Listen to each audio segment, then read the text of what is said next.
So para sa mga taong tumatawid, maganda po kung halimbawa napatawid kayo sa ganitong ka-traffic na lugar, ano? Kung gusto niyo pong ma-priority at mapagbigyan kayo ng road users, no? Gaya yan, gusto nilang tumawid, ang number one na gagawin nyo kung tatawid kayo, no, sa kalsada is, mukhang may mag-U-turn, so pagbibigyan natin kasi ito yung mga malaking vehicle na ang ikot ng sasakyan nila ay limited. Ibig sabihin, kahit anong pihit nila ng manubela nila, malaki pa rin kakainin ng sasakyan nila. So sa mga kamanibela, dito po tayo ngayon sa kahabaan ng Centennial Road. Ito yung somewhere sa Kawit. Nandito tayo ngayon sa laking kalsada. Meron tayong 3 lanes papunta doon at pabalik. Okay? Atahakin natin to. No? Idadrive tayo from here at pupunta tayo ng pasikip na kalsada. So makikita nyo kung paano mag-drive ng automatic na sasakyan sa makipot na kalsada at mataong lugar. Make sure tumitingin tayo sa mga signage. Okay? Yung signage dito sa kanan, makikita natin kung ano yung speed limit. Alright? So, usually, kapag ganito, may mga signage dyan na 60 km per hour lamang sa private and 50 km per hour lamang sa bus or yung mga heavy vehicles. Okay? So, simulan natin mag-drive. Naka-hazard ako ngayon dahil tumabi ako sa kanan. Make sure naka-parking position. Nasa letter P. At the same time, yung handbrake nyo ay naka-engage or nakataas. So ngayon, kung magsisimula ako mag-drive, make sure i-press muna yung brake pedal sa baba. So, dapat tuwid yung paa.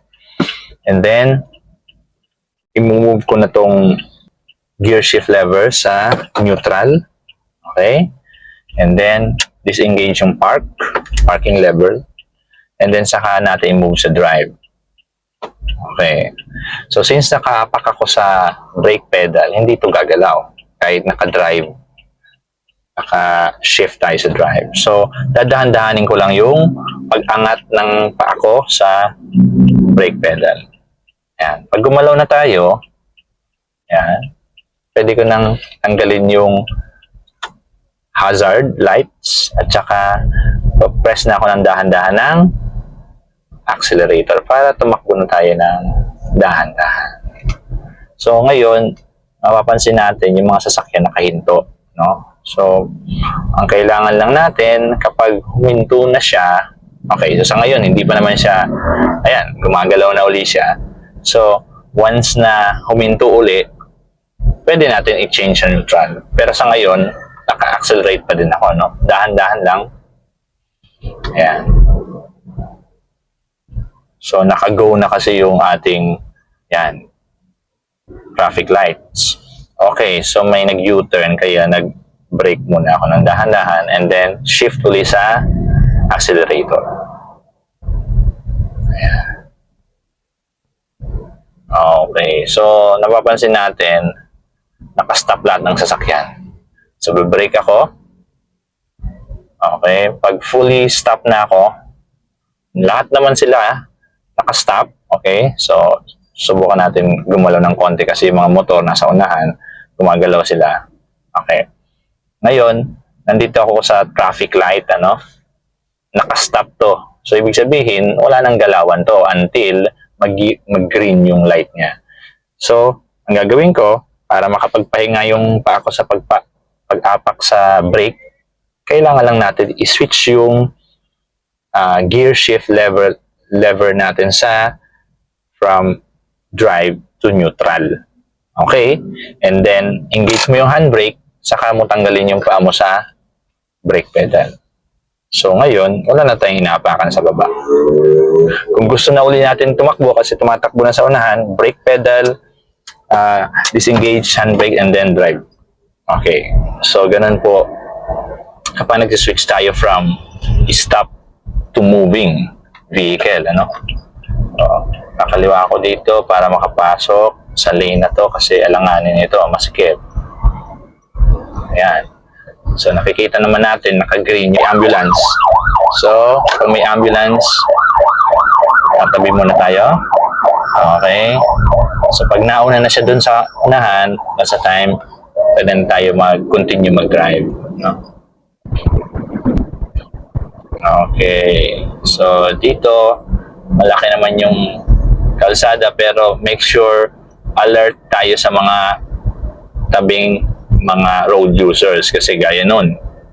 Meron ditong pag-repaint ng kalsada, no? So, naglagay sila ng blockage. Okay? Yung mga cone para iwasan ng mga sasakyan. So, kailangan bibigyan mo rin ng konting space yung kaliwa nyo kasi syempre, ang tendency, mag-a-adjust din sila. Hindi naman sila makakadiretso kasi meron ng warning na mga cones, no? Sa gitna. So, ang tendency, kakanan, kakain nila yung lane mo. Right? So, make sure, gaya nito, track to. So, kailangan mag-adjust tayo. Ayan, intersection to. Kaya, pinapauna natin yung nandun na sa yellow box. Although dito ngayon, wala tong yellow box. Pero, ang approximate perimeter po, no, ng yellow box ay yung gitna mismo ng intersection. So, kahit wala yung yellow box, no, kailangan, pag may nakita tayong sasakyan na nakalampas na dun sa kanyang area, so ibig sabihin, pumasok na siya dun sa imaginary yellow box. So, padadaanin na natin siya. Okay. Ayan. So, dito, kakanan ako, advance tayo mag-signal ng turn right, ano? Dapat 30 meters away sa corner, nagsi-signal light na tayo. Okay. So, ito, from 3 lanes, mapapansin natin, no? 2-way na lang to. Or yung tig 1 lane lang sila. Yung papunta isa, yung papuntang direction doon, isang lane, saka yung pabalik, isang lane din. Okay. So, mapapansin natin, madalas na tayong magpa-press ng brake kapag ganito ka sikip. Okay? At ang takbo lang natin dito ay 20 km per hour.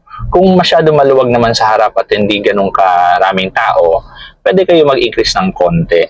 No? Ayan.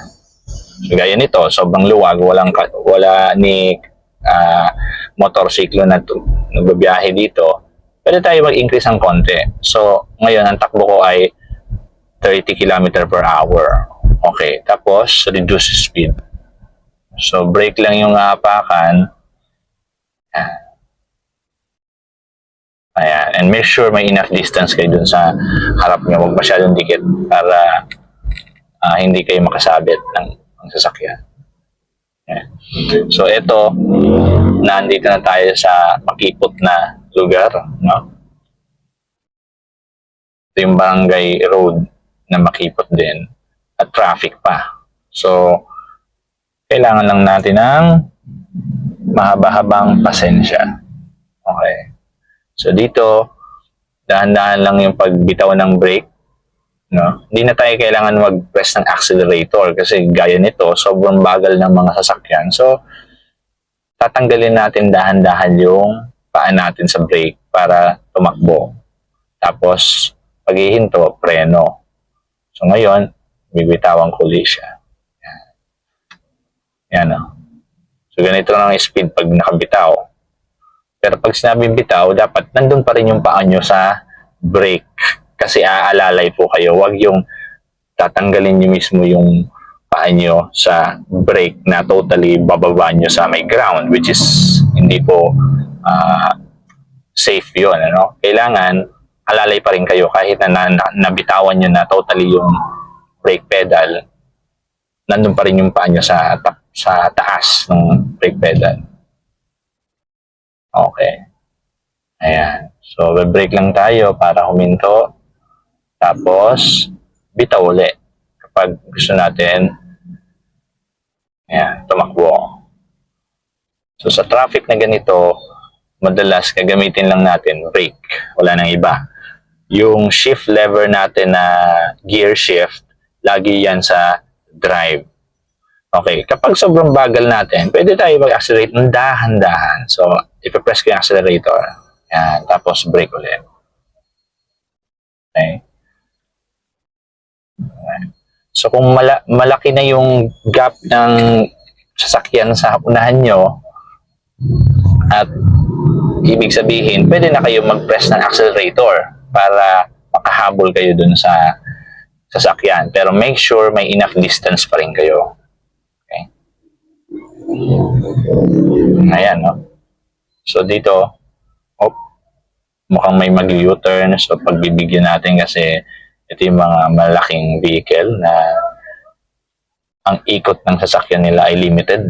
Ibig sabihin, kahit anong pihit nila ng manubela nila, malaki pa rin kakainin ng sasakyan nila para makapihit. So, ipa-priority nyo yan para hindi siya mahirapan at the same time, hindi sila makasabit ng ibang sasakyan. Okay. Ayan. So, dito crowded na to, no? Kasi meron ditong wet market. Okay. So, magpe-press ako ng dahan-dahan na accelerator para ako umusad.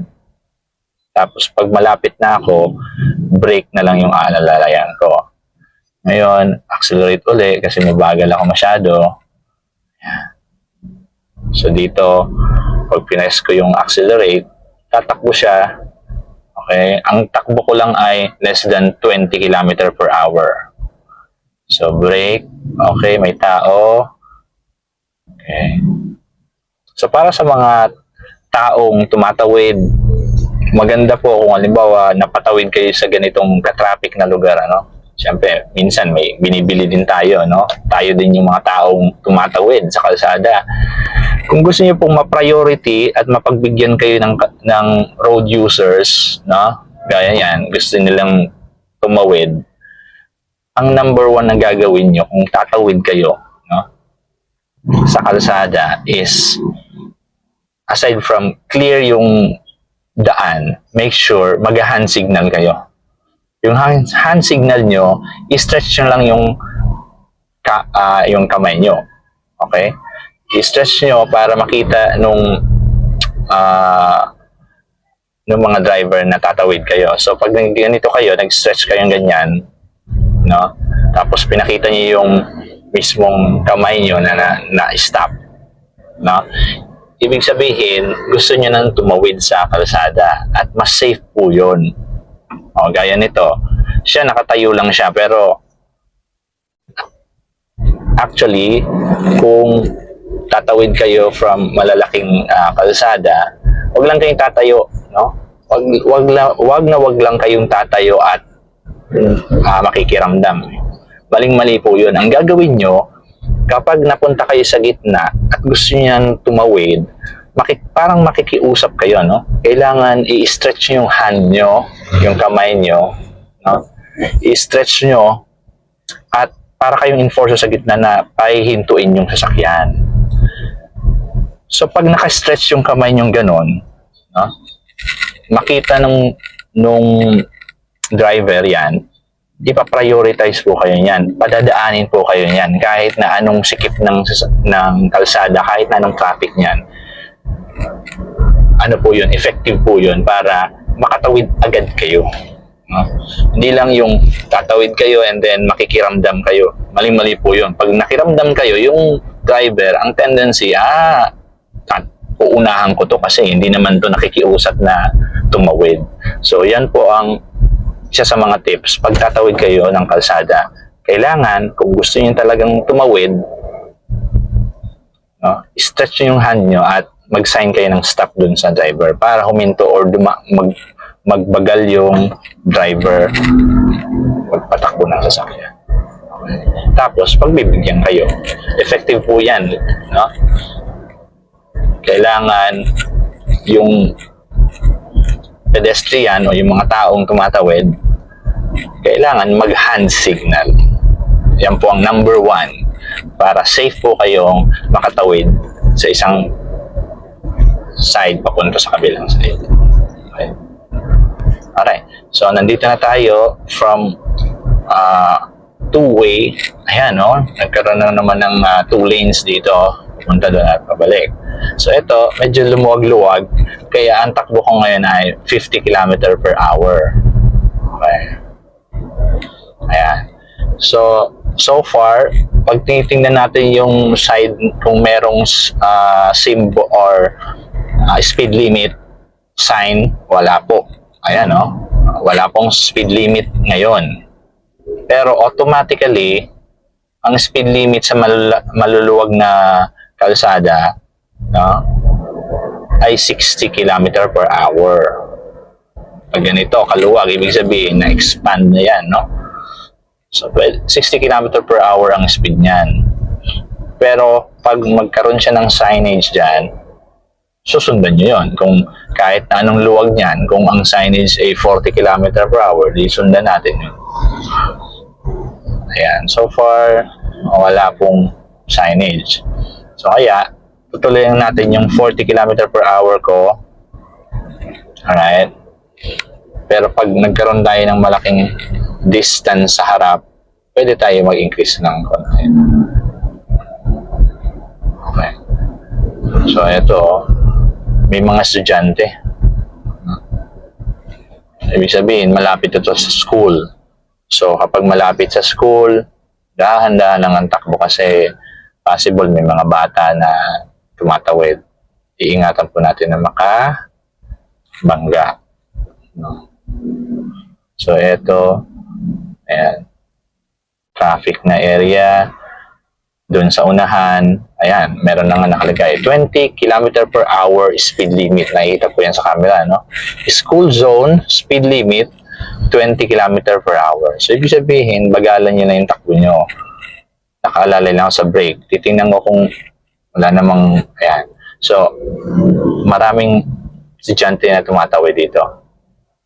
Okay, so, antayin lang natin itong enforcer sa gitna kung patatawirin na tayo or matapos makatawid lahat ng pedestrians. Okay, so wala na. Pwede na tayo mag-continue mag-drive. Okay. So nakalampas tayo sa pedestrians, tutuloy ulit tayo ng 40 km per hour dito. Okay. So, ang tatandaan po natin kapag nagde-drive, kahit na anong transmission pa yan, mapa, automatic, or manual transmission. Okay, magbibigay tayo ng daan sa mga pedestrians, priority. At tandaan nyo kapag tumataka kayo ng kalsada, dapat i-maintain nyo yung distance nyo, yung left and right clearance, kung tawagin. Yung clearance nyo sa left at saka sa right. No? Napapractice po yan sa malapit sa inyo. Kung halimbawa nasa loob kayo ng compound nyo, no, or garahe, kung meron kayong space doon, pwede nyong i-try, no, upuan nyo dito sa may driver seat, tingnan nyo yung distance sa kanan. Kung halimbawa may wall kayo dyan, tingnan nyo kung gaano kayo kalapit doon. At tandaan nyo, ang importante maging familiar kayo sa clearance, okay, sa distance ng sasakyan nyo sa left and right. Kasi kapag nagbabaybay tayo sa mga kalsada, ano, make sure nasa loob yung gulong ng sasakyan nyo, sa loob ng lane na to. Nakita naman natin, merong solid white line sa left, merong broken line sa right. Diba? So make sure nasa loob kayo. Okay? Stay to the lane kung tawagin. Okay? Kung gusto kong pumanan, turn right ako. So may signal ako sa right and then clear yung side mirror at clear yung blind spot dito sa right. Okay? And then pwede nyo i-double check yun. Okay? And then kapag clear, saka lang kayo papasok. No? So, yun kung tatandaan nyo kapag mag-turn kayo. whether turn left or turn right. Okay? Alright. So, hanggang dito na lang po tayo. Maraming salamat sa inyong pagsama sa aking biyahe. Thank you.